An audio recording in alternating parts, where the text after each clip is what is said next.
لیے کہ یہ پیندہ ہے، پورے جسم کا پیندہ پاؤں ہے. تو کہتے ہیں جتنا خون جسم میں ہوتا ہے اس سے زیادہ خون صرف ٹانگوں میں ہی ہے، لیکن خون نیچے ہے نا. تو کہتے ہیں اس لیے ہمارے شیخ فرمایا کرتے تھے کہ جب تم بیان کرو تھکن محسوس ہو تو پنڈلیاں دباؤ. یعنی وہ طب کے طور پر کہتے ہیں کہ پنڈلیاں جب دباتے تو آج کے ڈاکٹر بھی کہتے ہیں ایک دل پنڈلیوں میں ہوتا ہے اور ایک دل یہاں ہے. تو جب پنڈلی دباتے ہیں وہ خون اوپر جاتا ہے، تو دماغ میں جب خون پہنچے گا تو فریش ہو جاؤ. محنت والا خود بھی جب بیان ہم نے کرنا اور ہم نے پنڈلیاں پکڑ لینی ہے اس کو دبا. مجھے بھی فرمایا بھی تم بیان کرتے ہو تھک جاؤ پنڈلیاں دباؤ. تو کہتے پیر صاحب ٹنگا دبا. پیر صاحب ٹنگا ہے، پیر صاحب دماغ فریش کر رہے ہیں، تمہارے لیے کر رہے ہیں.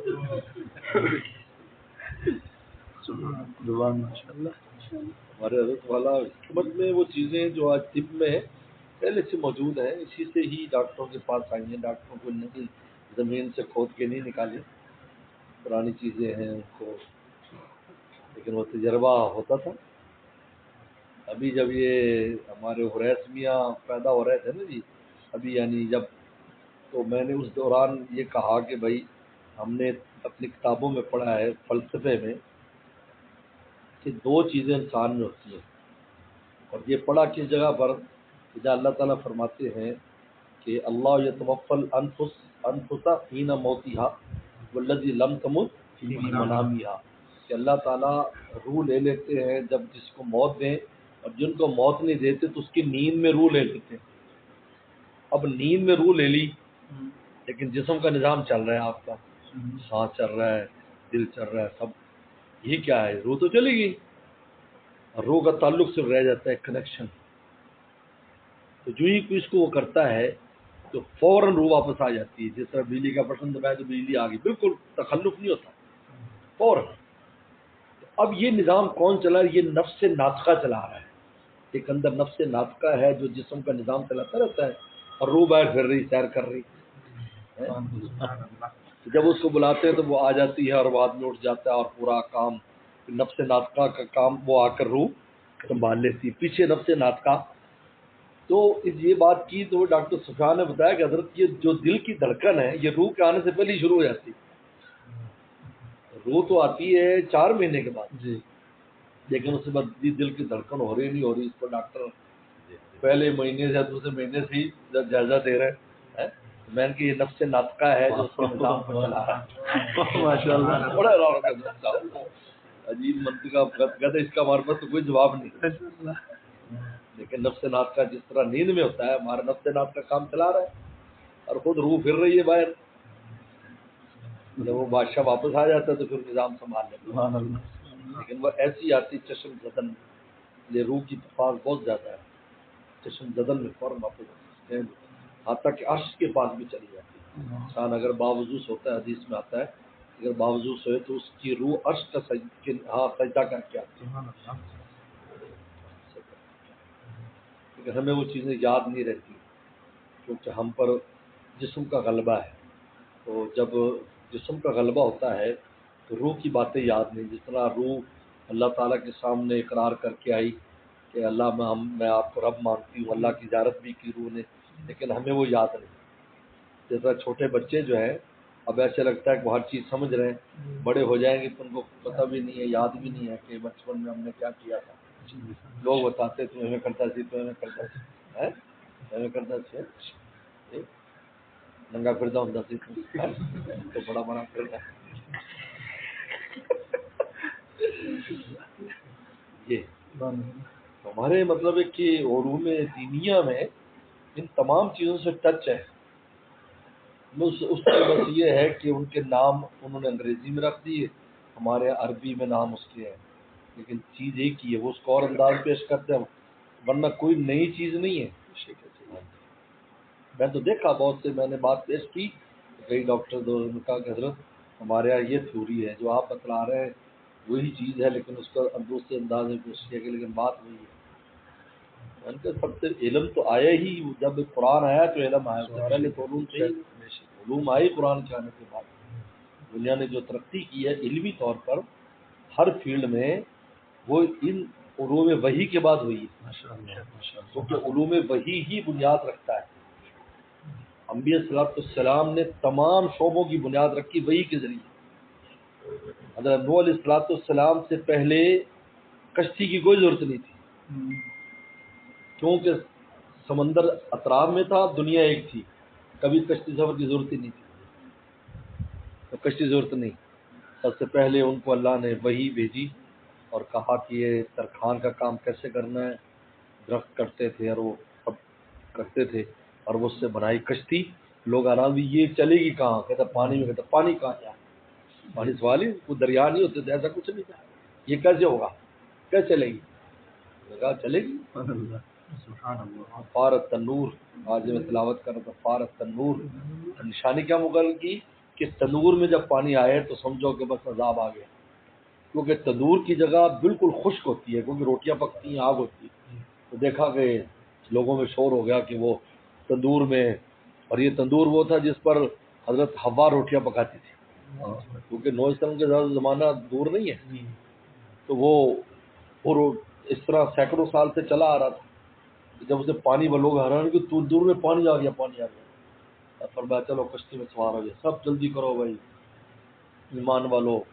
پورے جنگل کے جانور، چونکہ ان کو ادراک پہلے ہوتا ہے، تو سارے جانور اکٹھے ہو گئے، عذاب کی جو اس کیفیت ان کو پہلے طاری ہو گئی، تو سب اکٹھے ہو گئے، تو ایک ایک جوڑا لے کر آپ نے چڑھا لیا، اور اتنی دیر میں بارش شروع ہو گئی اور زمین سے پانی نکل آسمان سے۔ اب یہ پیشہ اگر نوح علیہ السلام کو نہ دیا جاتا، ہم جانتے بھی نہ کشتی کیا ہے، اس کے بعد زمینیں ٹوٹنے لگی، زلزلے آئے، زمین ٹوٹ گئی، جب زمین ٹوٹی تو سمندر بیچ میں آ گئے اور کشتیوں کی ضرورتیں پڑ گئی۔ اس لیے آدم السلام نے جو سفر کیا ہے پیدل، تو زمین ایک ہی تھی، یہاں ہندوستان سے پیدل گئے اور سیدھا عرب پہنچ گئے، بیچ میں کوئی دریا نہیں تھے بیرل ہند جو کشتیوں سے پار کرے، کیونکہ زمین گول تھی ایسے، یہ پھر زلزلوں سے ٹوٹ ٹوٹ کر وہ ہو گئی۔ اس لیے اگر آپ دنیا کا نقشہ دیکھیں تو آپ دنیا کے نقشے کو حیران ہو جائیں گے کہ ایک ملک یہ سمندر ہے، تو یہ اس کی کون ملک کی نکلی، اور ادھر سے یہاں پر یہ یوں لا کر اس کو ملاؤ اکٹھی ہو جائے، تو مطلب یہیں سے ٹوٹی ہے۔ آپ دنیا کا نقشہ کبھی دیکھو اب حیران ہو جاؤ، تو پہلے ایک ہی سمندر تھا جو چاروں طرف، انہوں نے داؤد السلام آئے تو اب لوہے کی، اب ہتھیاروں کی ضرورت پڑ گئی، کیونکہ جنگی ماحول، اب یہ جہاد ہو گیا، اب ان کو اللہ تعالیٰ نے وہ ہاتھ میں لوہا پکڑتے تھے، وہ نرم ہو جاتا تھا، تو اس کی تلواریں بن رہی ہیں، اس کی وہ بن رہی ہے۔ اب یہ فن، لوہے کا فن جو نا کہ لوہا کہاں سے نکلتا، کیا کرنا ہے اس کو، حضرت داؤد صلی اللہ علیہ وسلم، سلمان السلام آئے تو اس سے بھی آگے نکل گئے، انہوں نے جنات کو لگایا، اور جنات نے زمینیں کھود کھود کر سونا چاندی یہ نکالنا شروع کیا۔ تو تمام جتنے بھی دنیا میں علوم ہیں ان کی بنیاد وحی الہی سے ہے، ورنہ تو انسانوں کو کیا پتا اس زمین میں بھی کوئی چیز ہے، لیکن جب وحی الہی سے ایک سینس آئی اسی سے پھر انسان ترقی کرتا ہے، ایک چیز مل جاتی ہے، نقل انسانی دی ہے، اس کو وہ ترقی کرتا رہتا ہے۔ جیسے پہیا ہے، تو یہ پہیا آیا جب پہلے پہیا کیا تھا کہ گول گول درخت لیتے تھے تو وزن رکھ کر اس کو کھینچتے تھے، وہ پھر گر جاتا تھا، پھر وزن رکھتے تھے، پھر چلتے چلتے انسان نے کرتے کرتے اور لگانے سے پھر ٹائر بن گئے، ان میں ہوا بھر دی، اب تھوڑی سی ہوا اتنا بڑا ٹرک لے کر بھاگ رہی ہے، اسی ہوا سے جہاز اڑ رہے ہیں، وہ بھی ہوا ہی ہوتی ہے، ریم پسٹم جو ہوتا ہے وہ آواز وہ غریب معاملہ۔ اس لیے میں ایک جگہ پڑھ رہا تھا کہ جتنی کوئی چیز لطیف ہوتی ہے اتنی طاقتور ہوتی ہے، یاد رکھیں، تو ہمارے عناصر اربعہ میں سب سے لطیف ہوا ہے، لہذا ہوا 3 عناصر سے زیادہ طاقتور ہے ہوا۔ ہوا کی جو طاقت ہے اس کے سامنے نہ پتھر کی طاقت ہے، اور نہ اس کی درختوں کی طاقت ہے، اور نہ آگ کی طاقت ہے، سب زیادہ طاقتور ہوا ہے۔ اب اس ہوا سے روحیں بنائی جاتی ہیں، ہوا سے کشید کر کے روح بنتی ہے۔ روح جو ہے، اس لیے روح پر اس میں حق کی تجلی ہوتی ہے، ہوا پر، اس میں حق کی تجلی، اس کی حقیقت میں ہے۔ اب اسی سے جن کشید کر کے آگ کی اس میں سے جو اوپر کی ہوا ہے اس سے جنات بنے، اور پھر نور ہے اس سے فرشتے بنے۔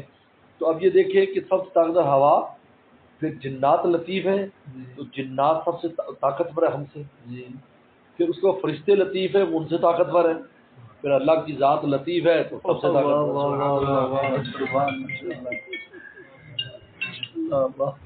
دیکھو اس میں لکھا ہے کہ جو جتنی لطیف ہوگی، یہی وجہ ہے کہ اگر ہم پر روحانیت کا غلبہ ہو جائے تو پھر ایسا شخص جو نا وہ سب سے طاقتور ہو جاتا ہے، اس کو پھر مغلوب کرنا آسان نہیں ہوتا۔ نبی کی ذات ہے جیسے ہم چونکہ ان پر غلبہ ہوتا ہے لطافت کا، روحانیت کا، تو وہ حضور صلی اللہ علیہ وسلم سے بڑھ کر شجاع کوئی نہیں تھا۔ غزوہ حنین میں سب پیچھے چلے گئے دباؤ میں، آپ اور 12 صحابہ رہ گئے، تو آپ میدان اتر کر نیچے تلوار لے کر، اور آگے 4000 کا لشکر ہے جو سامنے آ رہا ہے، اور میرا نبی لا کذب انا ابن عبد المطلب، میں جھوٹا نبی نہیں ہوں، میں عبد المطلب کی اولاد ہوں، ایسے کر کے تلوار لے رہا ہے۔ اور تب عباس سے کہا کہ تم آواز لگاؤ، یا صاحب شجرا، صاحب شجرا آواز لگائی، حضرت عبداللہ ابن حضرت عباس کی آواز 12 میل تک جاتی تھی، 12 میل تک، اتنی جہیر صوت تھے، 12 میل۔ تو حنین 12 میل ہے مکہ سے، جب آواز لگائی صحابہ فرماتے ہیں بعض صحابہ بہت پیچھے چلے گئے کہ پورے مکہ میں آواز گونج گئی، تو صحابہ پھر لوٹے کہ جس طرح بچہ جیسے اونٹنی اپنے بچے طرح لوٹتے ایسے تیزی سے لوٹے، اور اتنی دیر میں دیکھا کہ اوپر سے جیسے باریک یہ جو ہوتی نا چونٹیوں کی طرح کچھ چیزیں گرنے لگی، انہوں نے فرمایا مدد آ گئی، اور آپ نے ایسے مٹھی میں ریت لے کر ایسی پھینکی تو سب کی آنکھوں میں پڑ گئی، ہر آدمی آنکھیں مر رہا۔ صحابہ اکرام نے جب دباؤ بڑھایا تو چونکہ قوم قبیلہ سارا لے کر آئے تھے اپنا یہ، تو سب کو چھوڑ کے بھاگ گئے جان بچانے کے لیے، بچے، بیوی، مال، اسباب،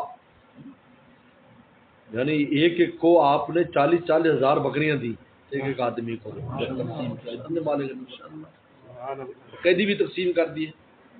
تو پھر ان کو احساس ہوا، انہوں نے کہا کہ پھر حضرت حلیمہ کو، حضرت حلیمہ سعدیہ کی بیٹی حضرت شیمہ، ان کو بیچ میں ڈالا، ان کو سفارشی بنا کر لائے وسلم کے پاس، آپ مسجد جعرانہ کے پاس تھے، جعرانہ کے پاس مقام جعرانہ، ان کو لائے، اور وہ آنے لگی تو صحابہ تو ایسے میں کوئی آگے نہیں جا سکتا، کہا دیکھو بدتمیزی نہیں کرنا، میں رسول اللہ کی بہن ہوں، تو صحابہ تھوڑے جھگڑنے ہو گئے کہ دیکھو میں فلاں قبیلے سے ہوں، وسلم نے بچپن ہمارے ساتھ گزارا ہے، آپ ہٹ جاؤ۔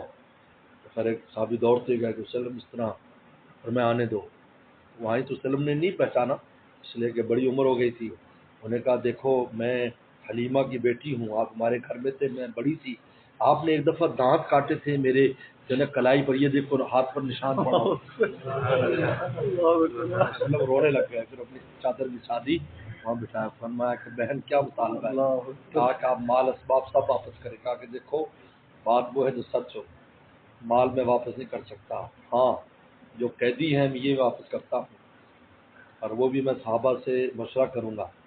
صحابہ سے فرمایا جس کے بعد جو قیدی ہے وہ ان قیدیوں کو دے دے، اور یا خوشی سے دے دے، اور خوشی سے نہیں دیتا تو اس کے بدلے میں جب میرے پاس غلام آئیں گے میں دے دوں گا، لیکن ان کو تم آزاد کر دو بہن کی سفارش کی وجہ سے۔ تو صحابہ نے کہا جی ہم نے دے دیے، ایسے مجمع نے کہا، فرمایا نہیں، پتہ نہیں کوئی دل سے راضی ہے یا نہیں، ہر ایک اپنے سردار کے پاس ایک ایک کر کے جائے اور بتائے، اگر کسی کو لینا ہے تو لکھ دے میں بدلے میں دے دوں گا۔ تو بس وہ سب نے خیر صحابہ تو ایسے فدا تھے، پھر وہ سارے آزاد ہو گئے، اور پھر دار اسلام میں داخل ہو گئے سب۔ تو بہرحال جیسے میں بات یہ کر رہا تھا کہ لطافت جو ہوتی ہے، جو چیز جتنی لطیف ہوگی اتنی طاقتور ہوگی، اور میں نے اسٹیپ بتا دیا۔